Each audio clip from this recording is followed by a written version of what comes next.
CountryWide Connect with Andy Thompson and Sarah Perriam-Lampp. James Meager, the Minister for the South Island. He's got a couple of the best jobs, actually, and also the Minister of Hunting and Fishing. G'day, James. Welcome to the show, mate. Thanks so much for your time. Really appreciate it. Good morning, mate. Good to be here. It's 9 degrees in Timaru today, so we've got one under Christchurch. It is absolutely bitter out there, isn't it? It's awful. It is. I drove through Timaru the other day, looking very fine, actually. I went down to Balfour duck shooting. And so on Friday, I drove through Timaru, and the whole South Island is looking pretty damn good. Your stomping ground, you're the Minister of South Island. You get around it a bit? Yeah, I do. We're in good shape. Obviously, we're a little more constrained with fuel situation going on, so we're trying to be responsible with our travel. But no, I do get around a lot. I think I'd hate to see what my air miles are like, having to get up to the West Coast and down south all the time. But I try to do my best to get around as much of the South Island as possible. Let people in Wellington realise that, you know, we're not a big homogenous island where everyone thinks the same or needs the same things. What you need down in Balfour will be different to what you need in Temuka. So my job is to get around as much as possible, really. All right. Just on opening weekend then, did you, your Minister of Hunting and Fishing, did you get out for a shot? So I didn't fire a shotgun this year, which is probably a good thing, because every time I go out on opening weekend, I bring with me nice calm weather and I tend to piss off all the locals. So I actually joined a few of the fishing game ranges to see what they do on the weekend, where, you know, they give up their opportunity for a hunt and for a shoot, and they go around and making sure that everyone's keeping safe, having a good time. So I did the same thing. We got around a fair whack of South Canterbury up to Lake Opua, down to Wainono Lagoon, and you know what? Everyone I spoke to, full compliance, everyone knew the rules, everyone knew the bag limits, and most importantly, they knew how to look after each other and have a good time. So that was the point of that weekend, and hopefully I'll be able to get out for a shoot if I ever find a day off. So interesting on that, James, and what was the attitude like of the Mai-Mais, of the hunters, when the fishing game rangers showed up? Really good, really good. They're all basically happy to see them. They know what their job is. Their job is just to go around making sure people are sticking to the agreed upon rules. You know, this activity, this pastime is under a bit of pressure from some of the extreme activists out there. And so part of what I wanted to do was to show support for the work that Fish and Game does to make sure that we can keep doing what we've been doing for decades. And by going around and proving that it's just law-abiding New Zealanders going about their business with their kids, with their mates, with their brothers and sisters, that's how we're going to be able to reinforce this activity for years to come. So the attitude was really good. People are open. They understand what it's all about.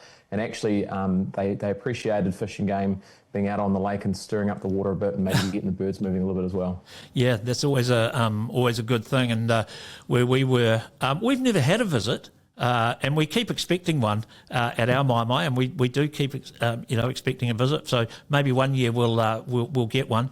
I'll talk to Karina about this a little bit later on, but I was texting her yesterday and I said, I bought my licence. So far I've got a $116 mallard. So she said, well, you just need to get out more, was her answer, which is a fair enough answer. Yeah, I mean, and there's plenty of time left in the season. I think what people find is that opening weekend tends to be the biggest part of the year. Most people go out and shoot that weekend. But it's a long season. There's plenty of opportunities. And actually, it's really good for your health. It's really good for mental health to get out and to actually spend a bit of time on the water with some mates, chewing the fat. And, you know, you never know. That $116 over a couple of months might stretch you to 3 or 4 mallards, a couple of parries. If you head up to Ellesmere, you might even snare a few hundred Canadian geese as well. Well, we did get a goose. We got a goose. One lone goose flew over, and that was actually, I think, the first thing that we got. Just coming back to your comment you made just before about the pressure from the extremists. To be honest to you, I didn't hear much this year, and I wondered whether that had sort of gone away a little bit. Did I miss something, or are you hearing more than I suppose in your role you're probably hearing from them, but media-wise, public-wise, I didn't see or hear much. Am I right on that? Is that a perception, or am I wrong? I think you're right. I think compared to last year, we had a few incidents up around Canterbury last year with some activists getting quite aggressive in the face of hunters flying drones at people. And so this year we were pretty clear that we don't want to see that kind of stuff. Look, so we've got free speech in this country. You can view your opinions and you can agitate for change if you want, but we don't want law-abiding New Zealanders having their weekends. They're quite peaceful weekends interrupted by people being quite aggressive. We actually didn't see any of it this year. I mean, the only shot I did fire was a warning shot to people who are looking to disrupt. Yeah, I saw that. That was last week, and I'm sure that had a significant influence on their activities, I'm sure. But no, we haven't seen any. Most people were pretty well behaved. And, I get a few comments online here and there about the sport and about whether it's past its use-by date. But I think that comes from a place of ignorance more than anything, from people not quite understanding what the weekend's about. It's not just about going out and shooting as many birds as you can. It's about, a bit of conservation, a bit of game bird management, and actually putting food on the table for a lot of people as well. One of the rangers said to me that he'd just finished off his last duck from last season, so he's looking to go out in a couple of weeks and actually fill up the freezer again. Yeah, there's definitely that. And I think that is something that a lot of people do misunderstand. And I think it is a very important part of the rural calendar right around the country. Opening weekend is and I talked about it on the show yesterday, it is a way that people reconnect. Like some of the guys that I shoot with, I only see once a year.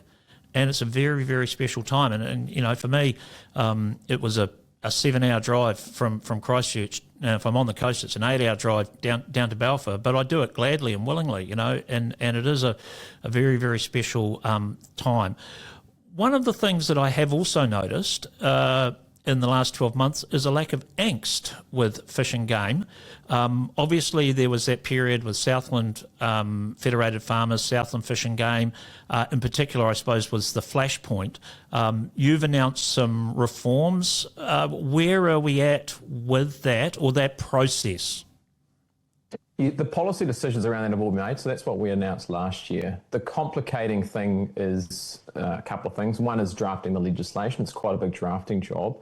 The second thing is finding space on the legislative timetable, because as anyone in the rural sector will know, we've been pushing through a lot of legislative change, whether that's around RMA or fresh water or education, law and order. We've done a lot in Parliament, and so every minister is jockeying for position to try and get their bill on the order paper to get it away. I'm quite hopeful that we'll get the reforms off to first reading. So just to give Fish and Game a bit of certainty about what their future looks like over the next couple of years. But actually, everyone's been dealing with a lot of RMA reform. So having a little bit of a gap from the Environment Committee has been a good thing, but I'm ready to get that going pretty quickly. And I think you're right. I think some of the angst has gone out of the system. I think the pressure valve has been released. Part of that, probably, if we're brutally honest, has possibly got to do with the fact that cropping season's been quite average, and so there hasn't been as much out there for big fat birds to feast on.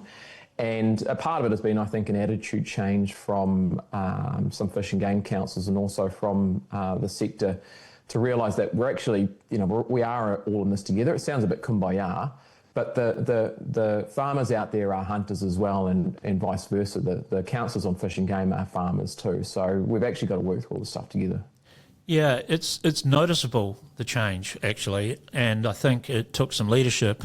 And I think even though, as you said, that the regulatory component can take a wee while, I think the fact that it was signalled so strongly that there is got to be some changes and some people have got to pull their heads in, on both sides, to be fair, has certainly ratcheted it down and made for a much more pleasant experience without all the angst around it.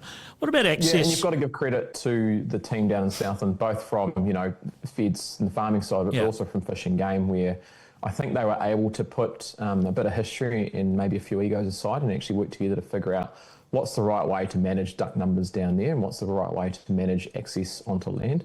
Because no one wants to see hunting opportunities lost, and no one wants to see the economic value of the likes of Southland be impacted through, duck seed in their crops as well. So I think cooler heads prevailed, really good attitudes are coming through, and you're right, I think you've seen that over the past 12 months with a lot more of positivity down there. Certainly a retirement of one person would have helped as well, but we don't need to go there. What about access? Because there has been some issues with access for hunters. Obviously, we saw the famous orange tag, and that's obviously gone away, ribbon, denying access. But access generally, what's that been like? Is there, has that been okay?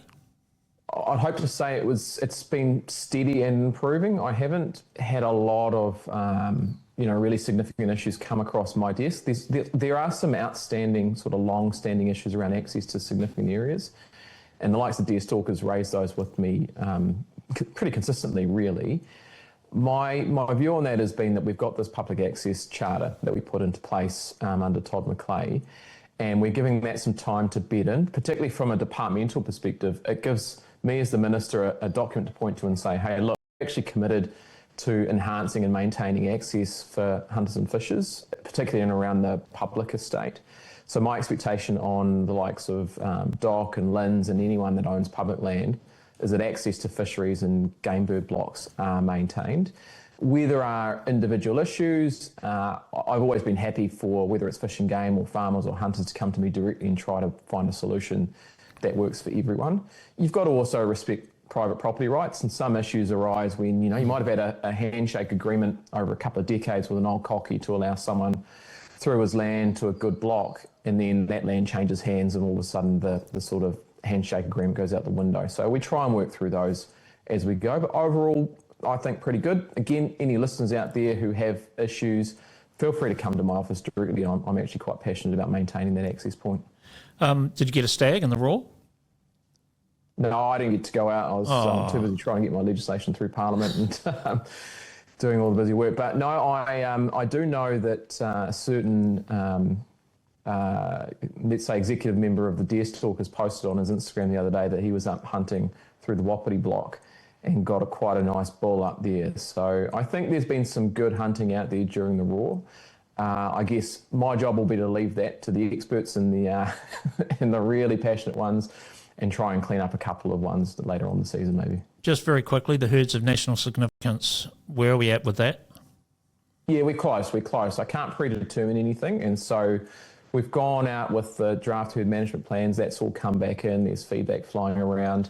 But my expectation is that we've set our commitment to designate or try and designate Wapiti and Sika in this term. I think we're pretty close. We're just kind of coming to the final decisions around who will manage those blocks, what does it look like, have we got the right balance between herd management, herd numbers and conservation.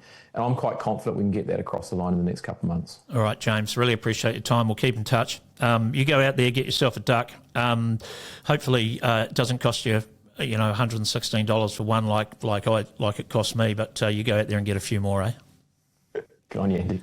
All right, James Meager there, Minister of Hunting and Fishing, Minister of the South Island. There's a couple of excellent titles as well, all the way from Timaru. CountryWide Connect with Andy Thompson and Sarah Perriam-Lampp.